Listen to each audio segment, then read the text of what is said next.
I didn't want to be a movie star, first of all. I just felt people in, in LA and movie industry, they were all messed up. I didn't want to be like that. At 79 years old, Goldie Hawn still carries that same radiant smile that once made her America's sweetheart. For decades, she was the golden girl of Hollywood, the bubbly blonde who made audiences laugh, the Oscar-winning actress who seemed to live a life filled with sunshine. To the world, she was joy personified. But behind that sparkle lies a story that is far more complex and far more heartbreaking. The truth is that Goldie's journey has been marked not only by success and laughter, but also by deep personal struggles, broken relationships, painful family rifts, and battles with mental health that very few people ever saw. She rose to the top of Hollywood only to discover that fame came with a heavy price. She built a family, but heartbreak followed her children as well. She loved deeply, but she also endured loss and loneliness that shaped her into someone far stronger than the world ever realized. This is not just the story of a movie star. It is the story of a woman who fought to hold on to light in the midst of shadows. And as we look at Goldie Hawn at 79, we uncover a life that is beautiful, yes, but also tragic in ways that will leave you speechless. Early life and breakthrough. Goldie Jean Hawn was born on November 21, 1945, in Washington, D.C., just months after the end of World War II. Her father, Edward, was a band musician, and her mother, Laura, owned a jewelry shop and dance school. From the very beginning, Goldie's life was surrounded by rhythm, performance, and artistry. Growing up in Tacoma Park, Maryland, Goldie found herself drawn to music and movement. She began taking ballet and tap lessons at just 3 years old, and by her teenage years, she was already performing in stage productions. What people often forget is that long before she was a Hollywood star, Goldie was simply a young girl with a passion for dancing and a dream of performing. But beneath her natural joy and energy was also a deep sensitivity. Goldie was a worrier, prone to anxiety, even as a child. Later in life, she would reveal that she often felt overwhelmed, even when everything looked perfect from the outside. This emotional vulnerability would follow her throughout her career, shaping both her struggles and her resilience. After high school, she briefly attended American University, but quickly realized academia wasn't for her. Instead, she pursued her love of dance, opening a ballet school and working as a go-go dancer to make ends meet. Her big break came when she landed a role as a dancer in The One and Only Genuine Original Family Band in 1968. While it wasn't a blockbuster, the film was important for Goldie personally. Not only did it showcase her on screen, but it also introduced her to Kurt Russell, who would later become her lifelong partner. But before love came fame. Goldie was cast in the groundbreaking sketch comedy show Rowan and Martin's Laugh-In. With her bubbly personality, infectious giggle, and quirky charm, she quickly became the breakout star. Audiences adored the ditzy blonde persona she portrayed, though in reality, Goldie was far more intelligent and thoughtful than the characters she played. Her performance on Laugh-In led to movie opportunities, and in 1969, she won the Academy Award for Best Supporting Actress for her role in Cactus Flower. Practically overnight, Goldie Hawn became one of Hollywood's most bankable stars. But sudden fame carried its own weight. As Goldie herself would later admit, "I was just a girl in my 20s who suddenly had the world watching, and I wasn't ready." The seeds of her future struggles, the pressure to maintain a public image, the loneliness of fame, and the emotional weight of always being on were already being planted. By her teenage years, Goldie wasn't just a dancer, she was a performer. She trained seriously in ballet, dreaming of one day joining a major dance company. But she was also lively, funny, and irresistibly charismatic. Even when she wasn't trying, she could make people laugh. Teachers noticed it, friends noticed it, and slowly Goldie began to realize that her destiny might not be the silent elegance of a ballerina, but the full-throttle joy of entertaining others. Still, she was disciplined. At 19, she was already teaching at her mother's dance studio and working in theater productions to earn money. She even considered a career as a dance teacher for life. But fate had other plans. In the early 1960s, she landed her first professional job as a dancer in a production of Romeo and Juliet. Soon after, she was offered work in dance troupes, even traveling internationally. Her journey took her from Washington, D.C. to New York and eventually to Los Angeles. And it was there, in the heart of the entertainment capital, that Goldie Hawn's story would change forever. Moving to Los Angeles wasn't glamorous at first. Goldie was young, alone, and far from the stability of her family. She worked odd jobs to pay her rent, often unsure if she would make it to the next month. For a while, she lived with constant anxiety, plagued by panic attacks that sometimes left her unable to leave her apartment. She loved performing, but she hated the loneliness. Nights were spent wondering if she had made the right choice. During these years, Goldie began to develop the depression and anxiety that would follow her throughout her life. Later, she would openly talk about it, becoming one of the first Hollywood stars to admit that mental health struggles can exist even in the lives of the rich and famous. But back then, she kept it hidden. What kept her going was her dream. She kept dancing, auditioning, and saying yes to every opportunity that came her way. Hollywood breakthrough, golden career, and love life. When Goldie Hawn stepped onto the set of Laugh-In, no one could have predicted that she was about to become one of America's brightest stars. Within just months of joining the show, her quirky personality and infectious laughter made her a national sensation. Viewers tuned in every week, not just for the sketches, but to see what Goldie would do next. She danced, she giggled, she wore body paint and bikinis, and she embodied a kind of carefree energy that Americans desperately needed during the turbulent late 1960s. But Goldie wasn't satisfied with just being a television star. Deep down, she wanted something more enduring, something that would prove she was more than a ditzy blonde who stumbled into fame. Hollywood had a long history of chewing women up and spitting them out, and Goldie was determined not to become another forgotten face. In 1969, just a year after joining Laugh-In, Goldie made her film debut in Cactus Flower.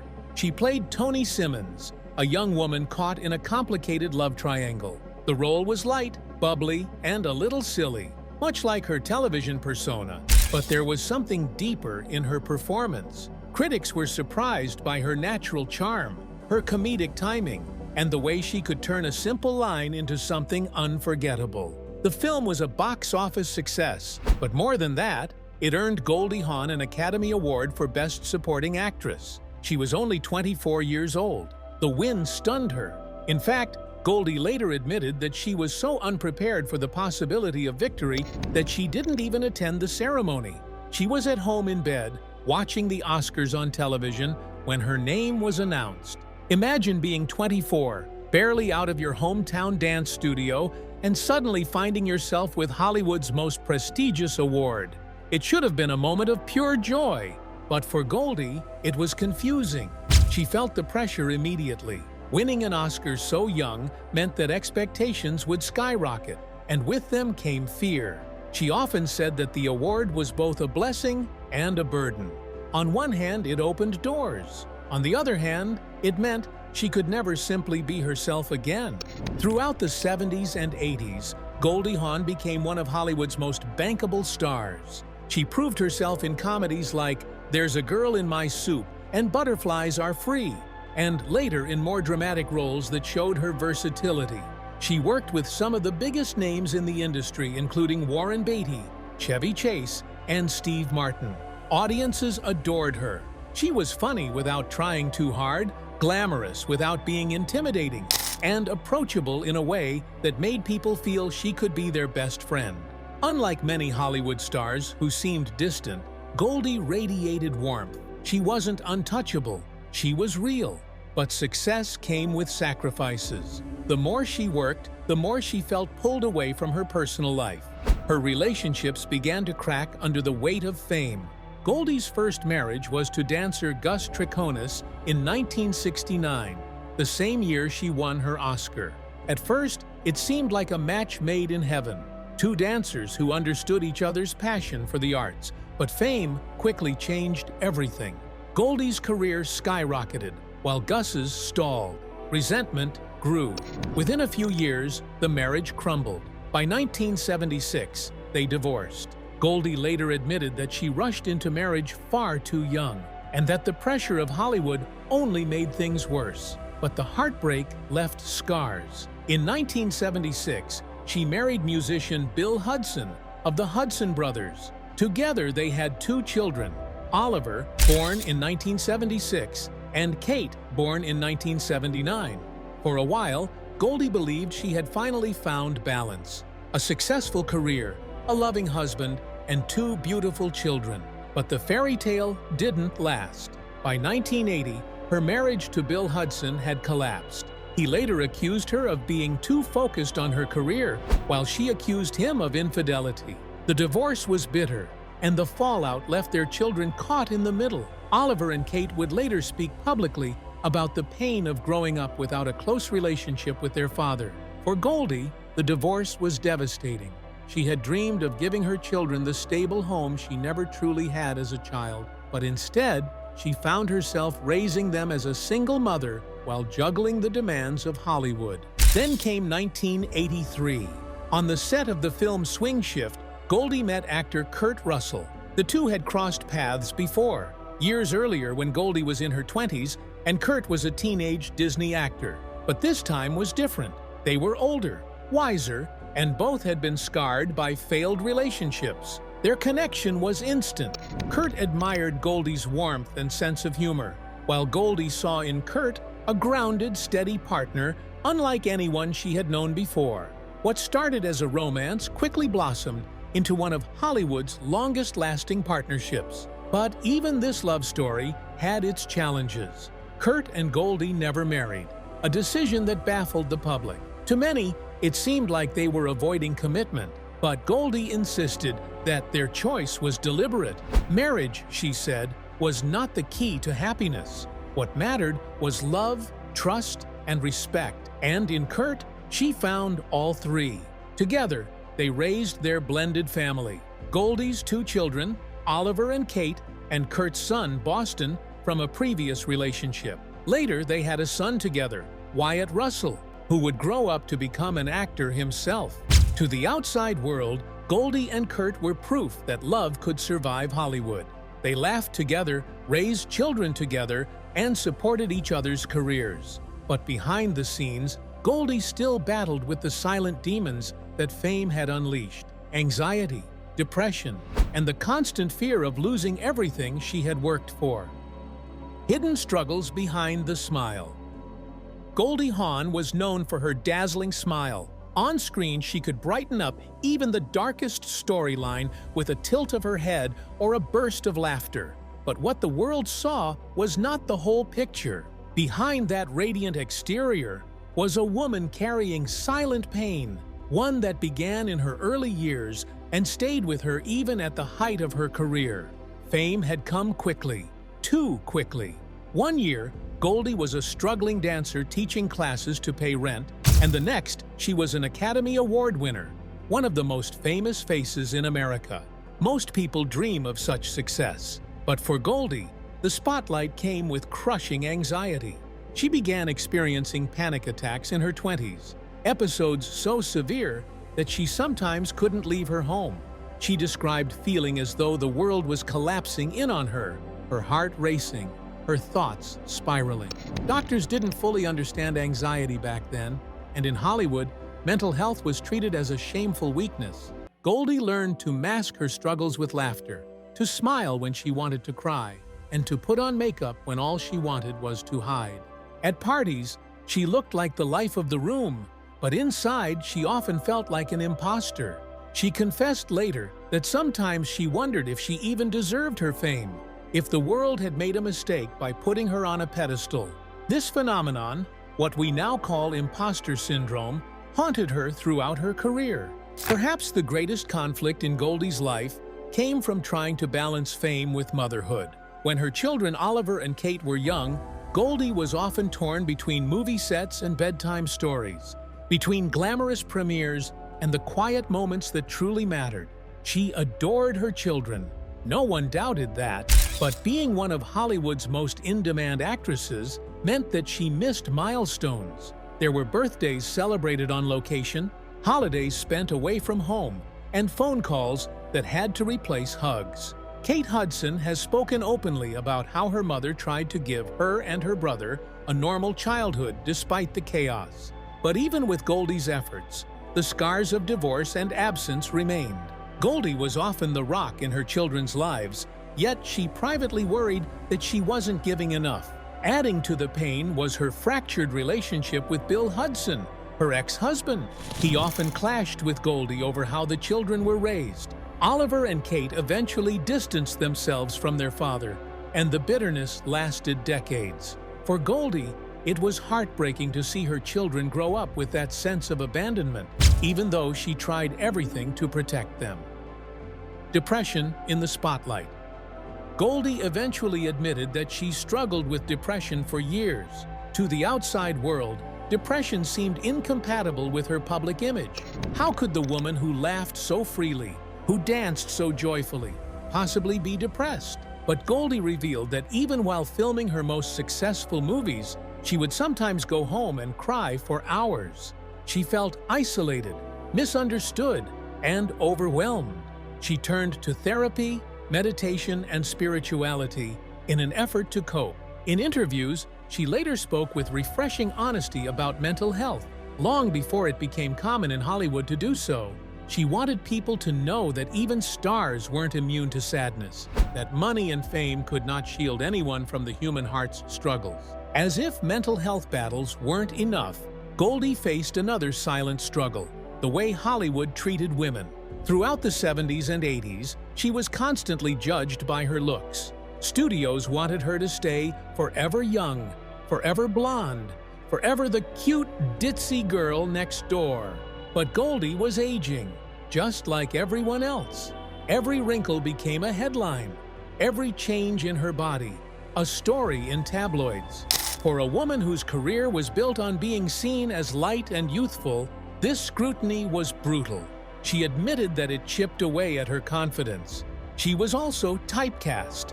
Hollywood loved her in comedies, but rarely offered her serious dramatic roles. Even after winning an Oscar, she was still fighting to prove that she was more than a stereotype. The irony was painful. The very qualities that made her beloved also trapped her. Through it all, her relationship with Kurt Russell became her anchor. When the world felt too heavy, Kurt was there. When anxiety threatened to overwhelm her, he was steady. Goldie has said more than once that without Kurt, she might not have survived Hollywood. But even with love, Goldie's struggles didn't disappear. Depression doesn't vanish because of affection. Anxiety doesn't stop because someone holds your hand. What Kurt gave her was a safe space, but the battle remained hers to fight. By the late 80s, Goldie was one of the most recognizable stars in the world. She had wealth, fame, beauty, and love. From the outside, it looked like the perfect life, but the contradiction was heartbreaking. The woman who made millions laugh was often fighting tears in private. The actress who played strong, independent women sometimes felt like a frightened little girl inside. This duality, joy and sorrow, laughter and tears, defined Goldie Hawn.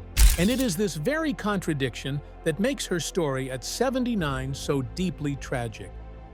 Family tragedies and personal losses. No matter how brightly Goldie Hawn smiled on red carpets, the tragedies of family life weighed heavily on her heart. Perhaps the deepest wound came from her failed marriage to Bill Hudson and the lifelong fallout it caused. When Oliver and Kate Hudson were still young, Goldie tried her best to give them a happy home. But the bitterness between her and Bill seeped into their children's lives. Bill felt shut out, claiming that Goldie turned the kids against him. Goldie, on the other hand, believed Bill abandoned them. The truth, as in most divorces, probably lay somewhere in between, but the scars were real. Oliver and Kate eventually cut ties with their father. In later years, Kate would say publicly that she felt abandoned, and Oliver posted a heartbreaking Father's Day message calling Bill out for years of absence. For Goldie, this was agony, No mother wants her children to feel unwanted by a parent. At the same time, she faced the natural heartbreak of watching friends and colleagues in Hollywood pass away. Stardom may glitter, but behind the scenes, it is a lonely world. In the 70s and 80s, Hollywood's party culture was wild. Alcohol, drugs, excess. Many of Goldie's peers from that era didn't survive it. Some overdosed. Others drank themselves into an early grave. Every loss was a reminder of how fragile life really was. And then came the relentless passage of time. Her parents grew old. Her mother, Laura, who had once taught her to dance, fell ill. Caring for aging parents while juggling a career and raising children was another hidden burden. Goldie adored her mother, and when Laura passed, it left a void that no success could ever fill. Tragedy also touched her through her children. Though Oliver and Kate became stars in their own right, their public battles with their father were constant reminders of the pain of her past. Goldie blamed herself at times, wondering if she could have done more to mend those relationships. Her son Wyatt Russell, though deeply loved, grew up in the shadow of famous parents. Goldie often worried that fame would swallow him the way it nearly swallowed her. Every misstep her children faced felt like her own wound. Family was always Goldie's greatest treasure and her greatest sorrow. Later career and the fading spotlight. By the late 90s, Goldie Hawn's star power in Hollywood began to dim. She was still a household name, still beloved, but new generations of actresses were rising. The industry was changing, and roles for women over 50 grew scarce. For an actress who had once been the face of American comedy, this was painful. Scripts slowed down. Phone calls from studios came less frequently. When offers did arrive, they were often insulting. The role of a grandmother who existed only to support younger stars, or background characters with no depth. Goldie was outspoken about the double standard. Men her age were still cast as romantic leads, while women were quietly pushed aside. "Hollywood has never known what to do with women who age," she once said. "They put us out to pasture while the men keep working." This was not just a career issue, it was personal. Goldie had built her life on laughter, on performing, on entertaining. Without it, she sometimes felt adrift. The spotlight had defined her for decades. Stepping out of it felt like losing a part of herself. Her long absence from films, 15 years between The Banger Sisters in 2002 and Snatched in 2017, was not because she lacked talent. It was because Hollywood lacked imagination. And while she publicly handled it with grace, privately it was heartbreaking to feel forgotten by an industry she had given her youth to: philanthropy and finding purpose. Still, Goldie Hawn refused to let despair consume her. Out of her pain came a powerful mission. In 2003, she founded the Hawn Foundation, later known for its program Mind Up. The foundation focused on helping children develop mindfulness skills, emotional resilience, and mental health awareness. For Goldie, this was deeply personal. She knew the torment of anxiety, the weight of depression, and she wanted to give children tools she never had growing up. Through Mind Up, she traveled the world, working with schools and governments, speaking about the importance of mental well-being. Teachers praised her for bringing science and compassion into classrooms. Parents thanked her for addressing the emotional struggles of children in a world that often overlooked them. In many ways, philanthropy became her new stage. She no longer needed scripts or cameras. She had found a way to channel her light into something more meaningful. But even as she poured herself into this work, the tragedies of age could not be avoided. At 79, the heartbreaking reality. Now, at 79, Goldie Hawn still has that dazzling smile. She still walks beside Kurt Russell, still radiates the warmth that made her beloved. But her life is undeniably shaped by heartbreak. She has survived broken marriages, public scandals, depression, anxiety, and the slow erosion of Hollywood's love for older actresses. She has endured watching her children's pain, the death of loved ones, and the cruel commentary of tabloids obsessed with her aging face. Her greatest tragedy is not one single event. It is the accumulation of many. The laughter that hid tears, the spotlight that faded too soon, the family wounds that never fully healed, the career that could not escape sexism, the years lost to anxiety, and the loneliness of being misunderstood. Goldie herself once said, "People think laughter means happiness, but sometimes laughter is how you hide the sadness." That quote sums up the heartbreak of her story. Goldie Hawn's life is a reminder that even the brightest smiles can hide the deepest pain. At 79, she stands not just as Hollywood royalty, but as a woman who has faced heartbreak, family struggles, and personal battles with courage and grace. Her story teaches us that strength is not the absence of sorrow, but the ability to keep going despite it. Behind every laugh and every red carpet moment, there is resilience, love, and an unbroken spirit. Goldie's journey may be heartbreaking, but it is also inspiring. And as we look back at her life, we see more than a movie star. We see a survivor whose light, despite tragedy, continues to shine.